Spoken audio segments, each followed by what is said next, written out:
Iya. Jadi kalau orang dunia bilang tetap dalam jiwa, tapi kalau saudara dan saya hari ini tetap dalam Tuhan. Amin. Kalau iman kuat, iman tumbuh, iman menjadi besar, mujizat ada. Amin. Oke, yuk lihat firman Tuhan. Sama-sama kita baca. Kolose 2 ayat 6 sampai ayat 7. 3, 2, 1. Kamu telah menerima Kristus Yesus Tuhan kita, karena itu hendaklah hidupmu, amin, tetap dalam Dia. Ayat 7, hendaklah kamu berakar di dalam Dia dan dibangun di atas Dia. Hendaklah kamu bertambah teguh dalam iman yang telah diajarkan kepadamu, dan hendaknya hatimu melimpah dengan syukur. Sekali lagi saya bacakan buat saudara ayat 6. Oke, perhatikan di sana Alkitab bilang gini, kamu telah menerima Kristus Yesus.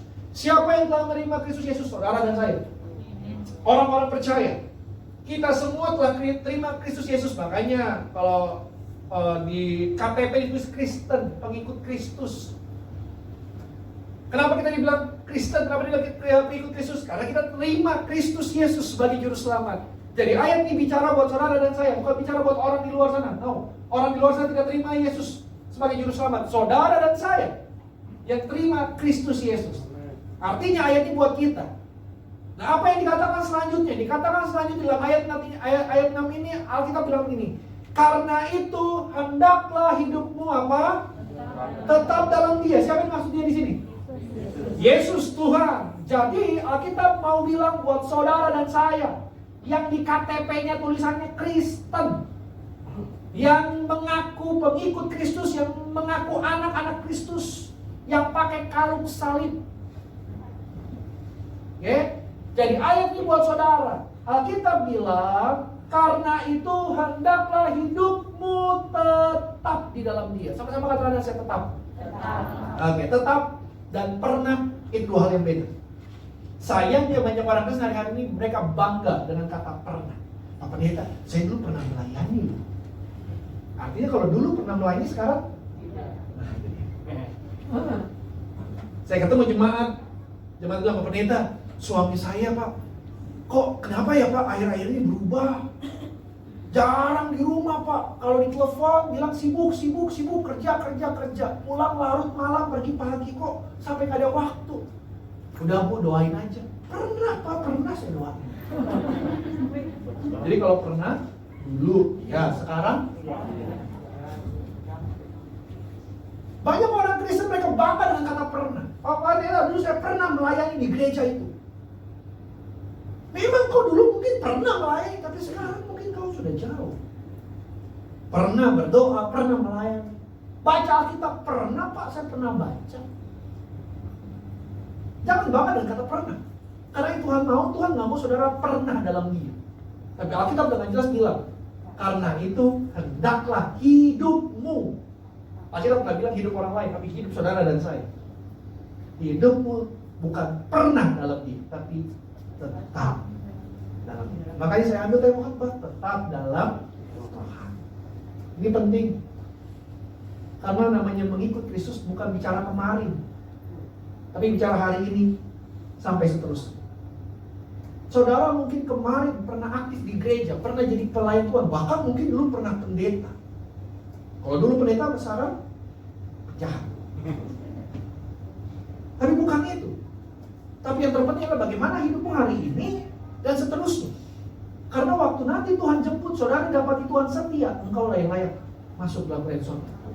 Tapi kalau hari-hari sebelumnya engkau pernah berdoa, pernah melayani, pernah jadi pendeta hamba Tuhan mungkin, tapi hari ini kau jauh dari Tuhan, hati-hati. Makanya kita pakai kata tetap dalam Dia. Artinya Tuhan mau selama-lamanya, sampai memutih rambutmu, sampai nanti Tuhan datang yang kedua kali, sampai Tuhan jemput saudara dan saya. Kita posisimu, hidupmu tetap ada di dalam Kristus. Amin. Ayat 7 tadi itu sudah baca dengan jelas. Alkitab bilang ciri-ciri orang yang selalu hidupnya tetap dalam Tuhan. Alkitab sudah tulis dengan jelas. Ayat yang ke-7 boleh dibaca. Alkitab bilang begini, hendaklah kamu berakar dalam Dia dan dibangun. Jadi berakar dan dibangun. Yang kedua Alkitab juga bilang teguh dalam iman. Dan yang ketiga Alkitab juga bilang hendaklah hatimu melimpah dengan syukur. Boleh dibuka slide selanjutnya, yuk.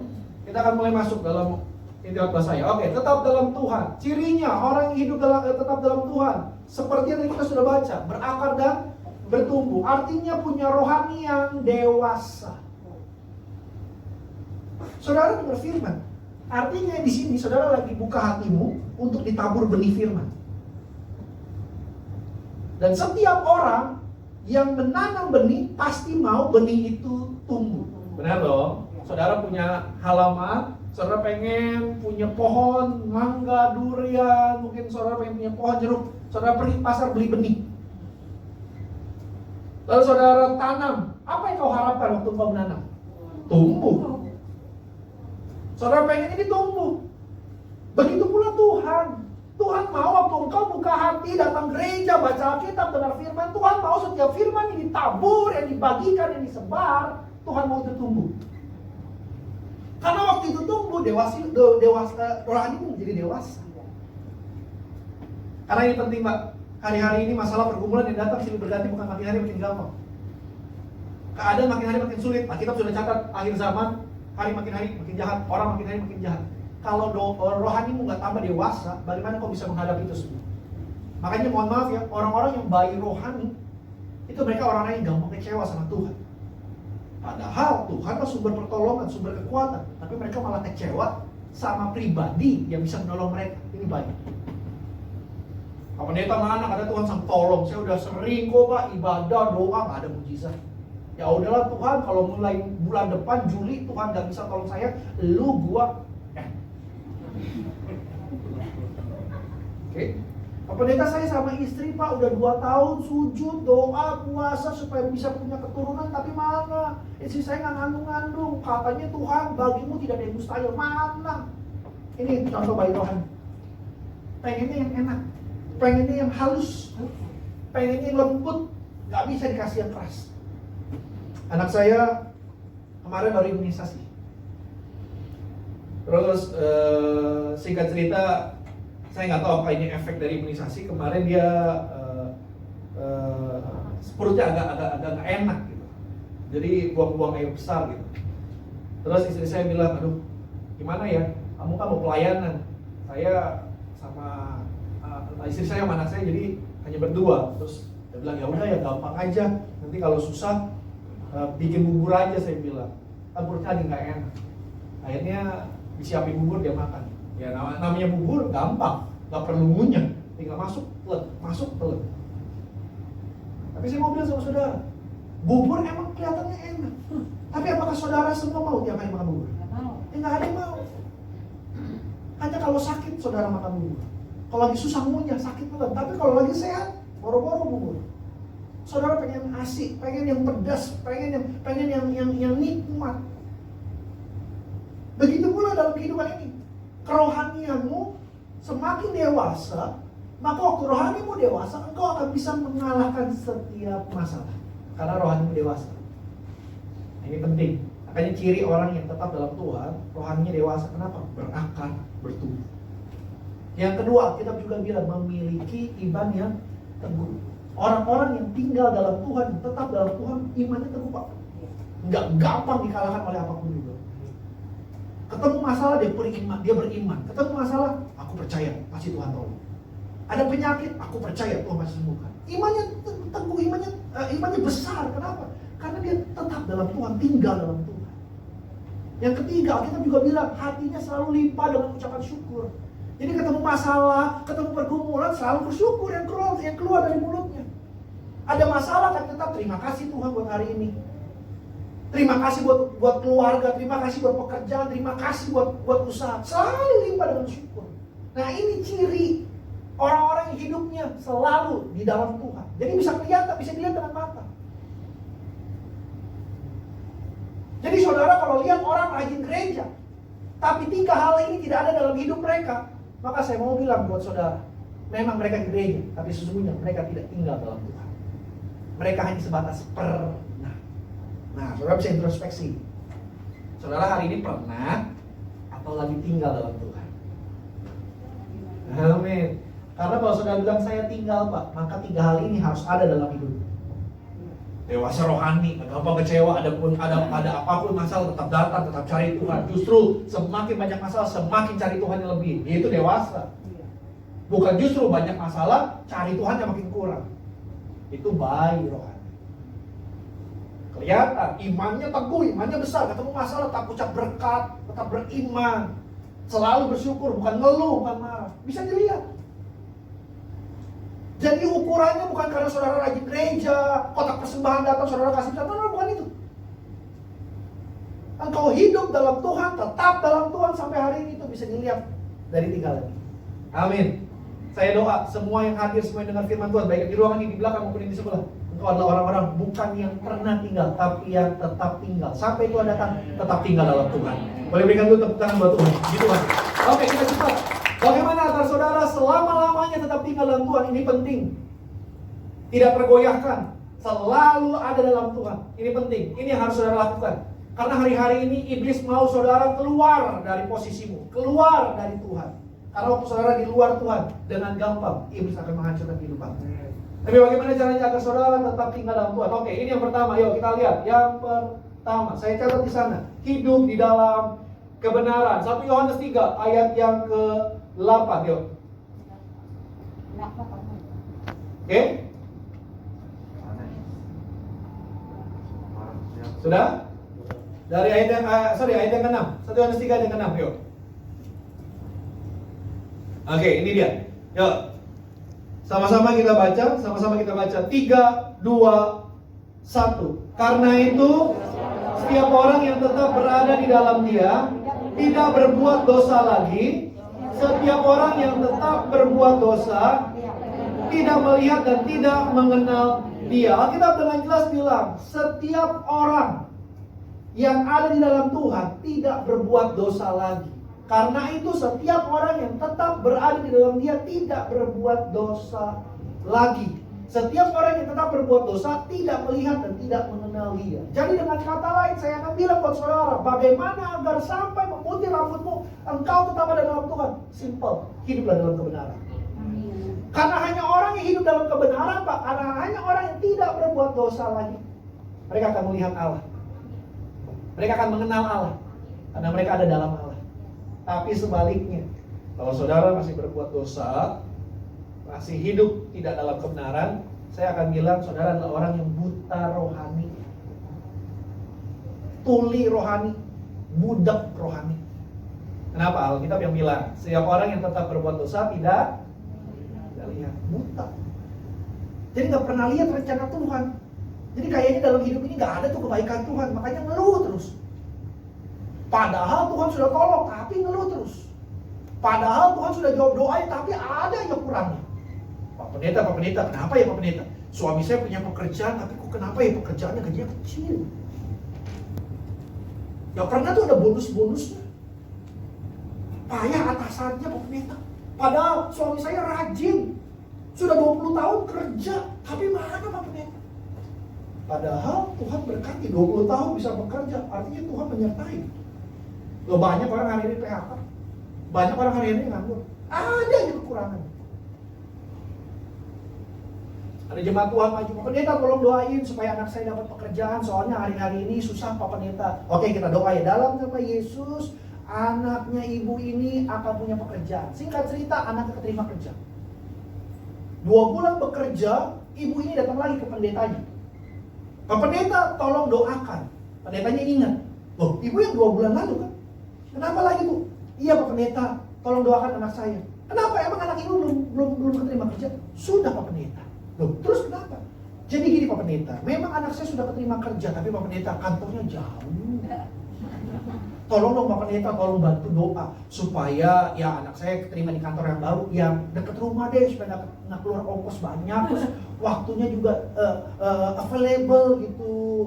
Tolong doakan lah Pak Pendeta, tolong doakan. Akhirnya ya kan, kita sepakatnya doa. Oke. Doa ibu ini punya anak ini pekerjaannya diberkati, punya pekerjaan yang dekat rumah, waktunya available dalam nama Yesus. Amin. Singkat cerita, dia ngelamar, keterima kerja di kantor yang dekat rumah. Memang kantor mulainya kerja jam 9. Tapi karena waktunya available, dia masuk 9:30 masih diperbolehkan. Pulang jam 5, setengah 5 kalau udah gak ada kerjaan boleh pulang. Available, enak, dekat rumah, waktunya available. Kerja 2 bulan. 2 bulan ke depan, ibu ini datang lagi ke pendetanya. Pendeta dari jauh udah lihat tuh, ini ibu ini lagi. Ibu ini datang, Pak Pendeta. Pendeta udah ingat, Bu, apa Bu? Anak lagi ya? Iya. Loh, kenapa? Gini Pak Pendeta, 2 bulan yang lalu Pak Pendeta kan doa supaya anak saya bisa terima kerja, kantornya dekat rumah. Sudah Pak Pendeta, sudah dekat rumah. Enak Pak Pendeta, 10 menit sampai, nggak perlu keluar ongkos, waktunya available. Tapi Pak Pendeta, atasannya galak. Gak ada bonusnya. Tolong Pak Pendeta, supaya anak saya keterima kerja di kantor yang dekat rumah, atasannya baik, terus setiap bulan ada bonusnya. Ya udah, kita doa, bagi Tuhan tidak ada yang mustahil. Oke? Sepakat dalam nama Yesus. Anaknya ibu ini akan keterima kerja di kantor yang dekat rumah. Gajinya besar, atasannya tidak galak. Selalu ada bonus dalam nama Yesus. Amin. Amin Bu, amin Bapak Pendeta, saya percaya. Pulang. Terima benar. Amin. Sebarin lamaran, terima. Kantor dekat rumah. Atasan baik, gaji besar, banyak bonus. Kerja 2 bulan. 2 bulan ke depan datang lagi. Pendetanya udah lihat dari jauh. Sebelum ibu itu nyampe, sebelum ibunya minta doa, pendetanya udah doa duluan. Tuhan kalau boleh cawan ini berlari. Karena udah tahu apa yang diminta. Kurang apa lagi, kantor dekat rumah, atasan baik, gaji besar, ada bonus. Tapi namanya itu hidup, namanya manusia gak pernah puas Pak. Selalu ada kurangnya. Kayaknya dalam hidup itu gak ada kebaikan Tuhan. Jadi kayaknya dalam hidup itu kita gak pernah bisa bersyukur. Gak usah jauh-jauh, saudara. Ada yang pakai iPhone 12? Nggak ada. Iya. Saya doa nanti bulan depan semua pakai iPhone 12. Oke? Tapi nanti muncul iPhone 13. Nah, semua minta. Itulah, nggak pernah ada puasnya gitu dia manusia. Nah, saya mau bilang sama saudara, namanya hidup selalu ada kebaikan Tuhan. Selalu ada kebaikan Tuhan. Tapi sayangnya kita nggak pernah menyadari. Kenapa? Buta rohani. Alkitab yang bilang, setiap orang yang masih melakukan dosa tidak bisa melihat Allah, tidak mengenal. Kita nggak kenal, padahal sebenarnya dia Bapa yang baik. Kalau Alkitab dengan jelas bilang Bapa yang jahat saja tahu memberi yang baik. Apalagi Bapa di sorga. Tapi karena kita selalu berbuat dosa, kita nggak kenal. Akhirnya kita marah sama Tuhan. Mana Tuhan? Katanya Tuhan sanggup menolong. Kok orang lain ditolong, saya nggak ditolong? Kok orang lain datang ke gereja, berdoa, terima mujizat, saya enggak? Lo bukan Tuhan nggak tolong saudara, tapi saudara masih hidup dalam dosa. Lo Alkitab yang bilang Allah itu kudus. Hitam dan putih nggak bisa bersatu. Gelap dan terang nggak bisa bersatu. Air dan minyak aja nggak bisa bersatu. Saudara punya air di gelas, saudara tuang minyak, nggak bisa nyatu. Beda unsur. Jadi sampai kapanpun kau nggak ngerti, nggak bisa melihat rencana Tuhan, nggak ada kayaknya kebaikan Tuhan, akhirnya ngeluh terus. Maka ini pesan saya buat saudara, supaya sampai memutih rambutmu, engkau tetap tinggal dalam Tuhan. Yang penting, pertama, hiduplah dalam kebenaran. Oke, kita lihat Yosua 3 ayat yang ke-5. Yuk kita lihat Yosua 3 ayat yang ke-5.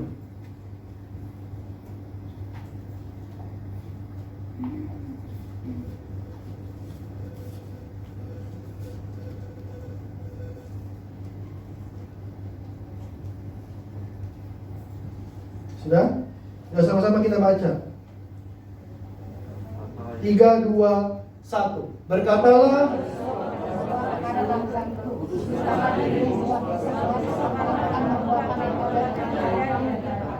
Berkatalah Yosua kepada bangsa itu, kuduskanlah dirimu sebab besok Tuhan akan melakukan perbuatan yang ajaib di antara kamu. Kalau saudara baca kisah ini sebelum mereka pergi mau menyeberangi sungai Yordan, orang-orang Israel ketakutan.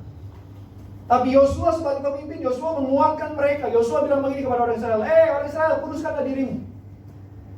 Artinya hiduplah dalam kebenaran, bertobatlah, minta ampun sama Tuhan kalau mereka kalian semua melakukan kesalahan. Kuduskanlah dirimu. Kenapa harus dikuduskan? Karena kita bilang, Yosua bilang, besok hari Tuhan akan melakukan perbuatan yang besar dan ajaib. Artinya perlu kita hidup dalam kebenaran. Perlu kita minta ampun, perlu kita bertobat dulu. Sekali lagi, terang dan gelap bisa satu. Tuhan itu terang, Tuhan itu kudus. Waktu saudara hidup dalam kebenaran, tidak berbuat dosa lagi, maka kau bisa melihat rencana dan kebaikan Tuhan. Amin. Saya doa. Setiap hari pasti ada kebaikan Tuhan. Setiap minggu pasti ada kebaikan Tuhan. Setiap bulan, setiap tahun pasti ada kebaikan Tuhan. Maka saya doa untuk semua yang hadir, jemaat di Beres Hotel Park Cawang, baik ada di ruangan ini, di belakang maupun di sebelah. Mari, hiduplah dalam kebenaran. Hiduplah dalam pertobatan. Kuduskanlah dirimu. Kenapa? Karena minggu depan Tuhan punya rencana yang ajaib, perbuatan yang besar buat kita. Amin. Oke, ini yang pertama. Yang kedua, yuk kita cepat. Slide selanjutnya. Oke. Yang kedua, bagaimana agar saudara saya bisa tetap tinggal dalam Tuhan sampai selama-lamanya. Yang kedua, saya catat di sana. Hiduplah sesuai firman-Nya. Kita buka firman Tuhan. 1 Yohanes 2 ayat yang kelima. Yuk. 1 Yohanes 2 ayat yang kelima. Hiduplah sesuai dengan firman-Nya. 1 Yohanes 2 ayat yang kelima. 1 sampai 2 sama. Oke, 1 Yohanes 2 ayat yang kelima. Oke, itu dia. Sama-sama kita baca. 3, 2, 1. Tetapi menuruti firman-Nya, sungguh sudah sempurna kasih Allah. Dengan itulah kita ketahui bahwa kita ada di dalam Dia. Kita bilang, tetapi barang siapa, artinya saudara dan saya, siapapun kita, menuruti firman-Nya, hidup sesuai dengan firman-Nya. Kita bilang di dalam orang itu sungguh sudah sempurna kasih Allah. Dan dengan itulah kita ketahui bahwa kita ada dalam Dia. Yang kedua, pesan saya buat saudara, supaya kita selalu ada dalam Tuhan, hidup sesuai dengan firman Tuhan. Pak, apa yang kau dengar hari ini, apa yang kau baca hari ini bukan perkataan manusia, tapi ini perkataan Tuhan. Perkataan manusia aja belum tentu aja saudara bisa ikutin kok. Kenapa perkataan Tuhan yang ya dan amin pasti nabi, kenapa saudara tidak ikutin? Kenapa saudara lebih senang dengerin perkataan manusia daripada perkataan Tuhan? Survei membuktikan orang lebih senang dengar dan melakukan perkataan manusia daripada perkataan Tuhan. Contoh. Ada orang bilang begini, kiat-kiat supaya punya tubuh yang langsing. Langsung, Pak, itu di mana ya Pak? Padahal belum jelas juga, belum tentu juga benar, belum tentu juga cocok. Padahal yang ngomongnya belum tentu ideal. Bisa aja dia bodinya kayak aqua galon. Loh iya dong, tapi kan kita ngikutin, ya kan? Ya nggak usah jauh-jauh tuh, kan kalau saudara suka baca ada cara-cara program-program untuk diet. Dari apa yang punya si Mas Dedi apa? OCD ya apa? Itu. Terus ada siapa lagi? Ada yang nggak boleh harus begini-begini makannya gitu. Kita belum tahu itu cocok atau enggak sama kita. Kita ikutin. Yang penting di pikiran kita kurus. Akhirnya ada yang sakit. Wah ini kenyataan kan? Ada yang nggak cocok akhirnya sakit. Ya kan? Nah itu perkataan manusia yang saudara bisa ikuti kok. Kenapa perkataan Tuhan yang jelas-jelas bakal menuntunmu ke arah yang benar, jalan yang benar? Kenapa saudara nggak mau ikutin? Saya kasih contoh. Kemarin anak saya diimunisasi. Dokter bilang sama saya dan istri, Pak, kalau anak bapak nanti malam, maksudnya tadi malam demam karena imunisasi ini, kalau demam, nih ada obatnya, ditebus aja. Terus saya tanya, gimana Pak cara pakainya? Nanti ada kok di bungkusnya. Oke, akhirnya saya tebus di apotek, saya baca. Jadi di situ ditulis, kalau anak usia di bawah 2 tahun, kalau demam kasih 3,5 mili, itu ketentuannya. Dan kalau setelah itu masih panas, jarak 4 jam kasih lagi, itu ketentuan. Oke? Memang tadi malam dia agak panas, Akhirnya saya sama istri bilang, kasih aja deh, supaya besok hari nggak panas. Akhirnya saya kasih, saya baca ketentuannya, apa yang diresepkan, apa yang ditulis, saya lakukan. Pertanyaan saya, kalau saudara jadi saya sebagai orang tua, pertanyaan saya, kalau ada resep seperti itu, terus ada ketentuan yang ditulis harus begini-begini, pertanyaan saya, apakah itu jaminan 100% pasti semua? Enggak dong, belum tentu kan? Kan namanya obat juga cocok-cocokan, benar ya? Oke. Tapi pertanyaan saya, saudara ikutin nggak? Ikutin. Coba saya ingin saudara mengerti, yang belum pasti aja, saudara ikutin. Memang saya ikutin dan puji Tuhan, anak saya tadi pagi waktu dicek suhu tubuhnya turun, puji Tuhan. Tapi yang saya mau sampaikan begini, kenapa sama manusia, perkataan manusia yang belum pasti aja saudara ikutin, tapi kenapa sama firman Tuhan nih yang udah pasti dan bukan perkataan manusia tapi perkataan Tuhan, kenapa saudara acut-acut? Makanya banyak yang hanya menjadi pendengar, tapi sedikit yang jadi pelaku firman. Mohon maaf saya harus bilang, saudara ada di tempatnya bukan lagi dengar orang seminar. Saudara di tempatnya bukan lagi dengar saya stand up comedy. Saudara di tempatnya bukan lagi nonton konser. Saudara di tempat ini sedang dengar kabar baik dari kerajaan surga. Saudara sedang dengar perkataan Tuhan. Karena perkataan yang akan menuntut saudara selalu ada dalam jalannya Tuhan. Kalau saudara mengerti ada di tempat ini dengar kabar baik, dengar perkataan Tuhan, dengar firman yang akan menuntut hidupmu, kenapa pulang dari tempat itu kau nggak bisa jadi pelakunya? Artinya kenapa setiap firman yang kau dengar kau nggak bisa menghidupi setiap firman itu dalam hidup? Bisa ngerti maksud saya? Amin. Alkitab dengan jelas bilang, barang siapa menuruti firman-Ku, berita firman, Allah ada dalam dia. Kita lihat dulu ayat yang lain. Boleh dibuka slide yang tadi. Yo, ayat selanjutnya supaya saudara mengerti. Yo. Oke? Yo. 1 Yohanes 3 ayat 24 yuk. Kita cepat yuk. 1 Yohanes 3 ayat 24. Yuk. 1 Yohanes 3 ayat 24. Yuk, sama-sama kita baca. 3, 2, siap. 1. Barang siapa menuruti segala beritanya dalam Allah dan dalam dia, dengan demikian bahwa Allah ada di dalam kita, yaitu Roh yang telah dikaruniakan kepada kita. Alkitab jelas bilang kok, barang siapa menuruti perintahnya, Allah ada dalam dia, dia ada dalam Allah. Posisimu jelas, kau nggak di luar, tapi kau di dalam. Allah di dalammu, kau dalam Allah, satu. Alkitab juga dengan jelas bilang Roh Allah ada dalam. Jadi ini penting, firman Tuhan bukan hanya saudara dengar dan saudara lupa, tapi firman Tuhan engkau harus hidupi dalam kehidupan. Artinya melakukan. Kalau perkataan manusia saja saudara semangat melakukannya, kenapa perkataan Tuhan saudara nggak lebih semangat melakukannya? Amin. Jangan hanya dengerin kiat-kiat, strategi bisnis, cara-cara sukses. Jangan dengerin itu Pak, tapi dengerin ini, karena ini yang telah terbukti. Amin. Dan setiap masalah di sini ada jawaban. Loh, dulu saya zaman sekolah, kalau mau ujian Eptanas dulu tuh, saudara kan dulu zamannya masih Eptanas. Oke? Yang dicari bukan pelajaran, tapi cari kunci jawaban. Loh iya dong. Bahkan dulu zaman saya dulu sekolah di Bogor Bapak Ibu. Sekolah swasta. Kalau saudara tahu di Bogor ada sekolah namanya Regina Pacis. Oke, ya boleh dibilang sekolah yang ya swasta yang terkenal.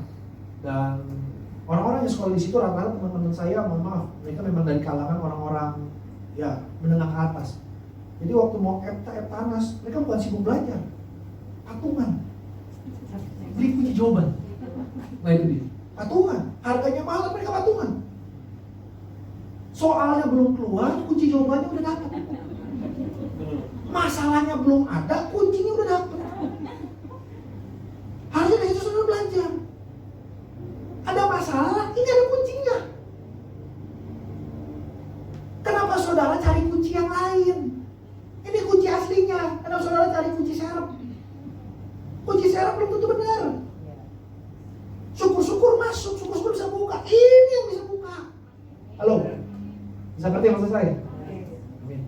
Hiduplah sesuai firman. maka Allah ada dalam, engkau ada dalam Allah. Roh Tuhan ada dalam, Roh Tuhan akan selalu menuntunmu, membantumu, menolongmu dalam segala keadaan.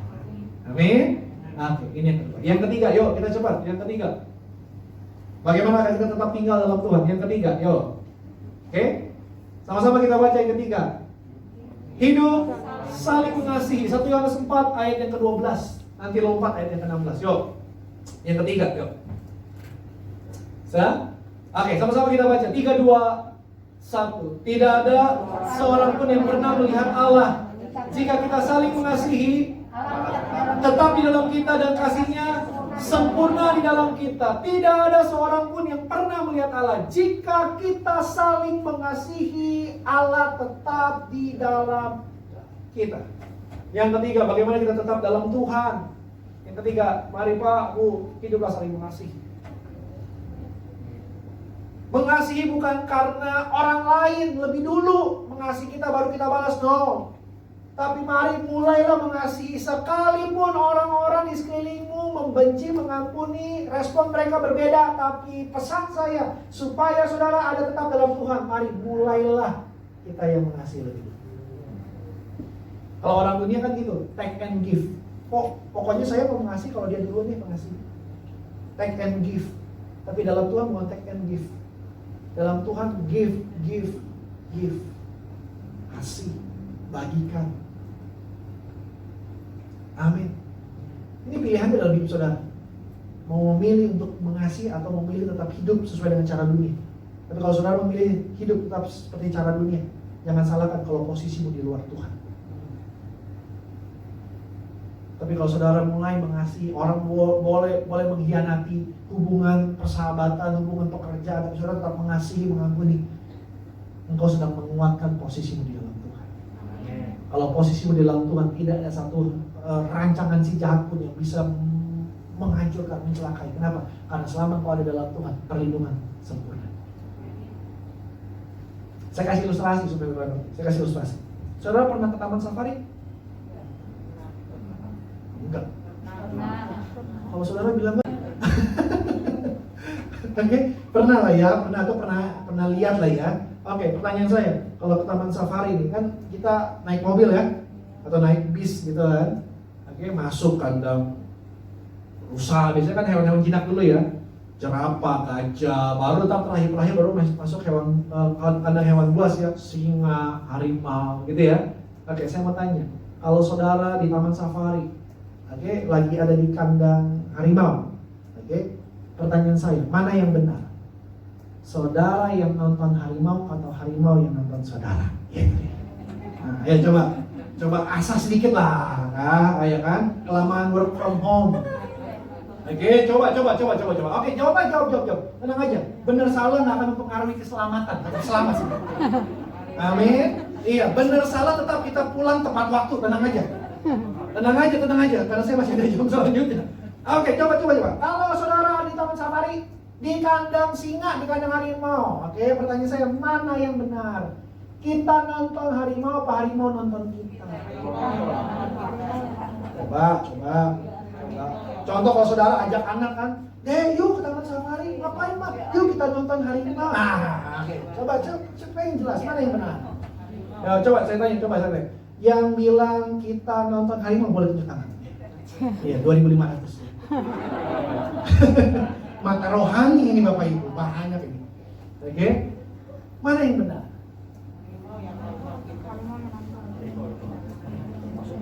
Pertanyaan saya sekarang supaya lebih jelas lagi. Waktu saudara di taman safari, lagi di kandang harimau, sesungguhnya siapa yang terkurung? Ayo, dengerin pertanyaan saya. Waktu kita di taman safari, lagi di kandang harimau, sesungguhnya siapa yang terkurung? Pak, kok bisa sih saya terkurung, Pak? Kan saya enggak, saya berangkat dari rumah. Saya mau tanya lagi di kandang harimau, siapa yang terkurung? Saudara, kalau ada yang bilang dua-duanya, pertanyaan saya, oke? Sejauh mana kau bisa bergerak? Kalau lagi di taman safari di kandang harimau, bisa ke ujung kandang? Bisa? Coba kalau mau coba boleh. Mau coba boleh. Tes, nggak apa-apa. Tes. Bisa? Nggak bisa. Baru juga buka pintu dong. Halo. Shalom. Harimaunya Kristen. Ya nggak bisa, paling banter, kursi depan, tengah, belakang balik lagi. Loh iya dong. Kecuali kalau di bis bisa ke belakang, balik lagi. Ada segitu doang. Harimau bisa. Dia bisa di ujung sana. Tiba-tiba dia muncul. Tiba-tiba dia jalan, ada di kap mobil. Tiba-tiba ada di belakang, ciluk. Nah. Jadi siapa yang terkurung? Kita. Siapa yang ditonton? Kita. Harimau bisa nonton dari balik semak di ujung. Kita nggak bisa cari dia kalau dia lagi sembunyi di ujung sana, kita nggak kelihatan. Tapi perhatikan. Sekalipun saudara hanya ada di dalam mobil, tapi selama kau ada di dalam mobil, harimau nggak bisa ngapa-ngapain saudara, nggak bisa. Ada di dalam mobil engkau istilahnya terproteksi, benar ya? Nah ini yang saya mau bilang sama saudara. Iblis boleh lakukan 1000 cara untuk menghancurkan kehidupan, tapi selama engkau ada dalam Tuhan, tangan Tuhan terlalu kuat untuk selalu memproteksi. Makanya Alkitab bilang, orang boleh berencana yang jahat, tapi dalam hidup ini selalu Tuhan yang punya kehendak yang baik. Boleh berikan tepuk tangan buat Tuhan.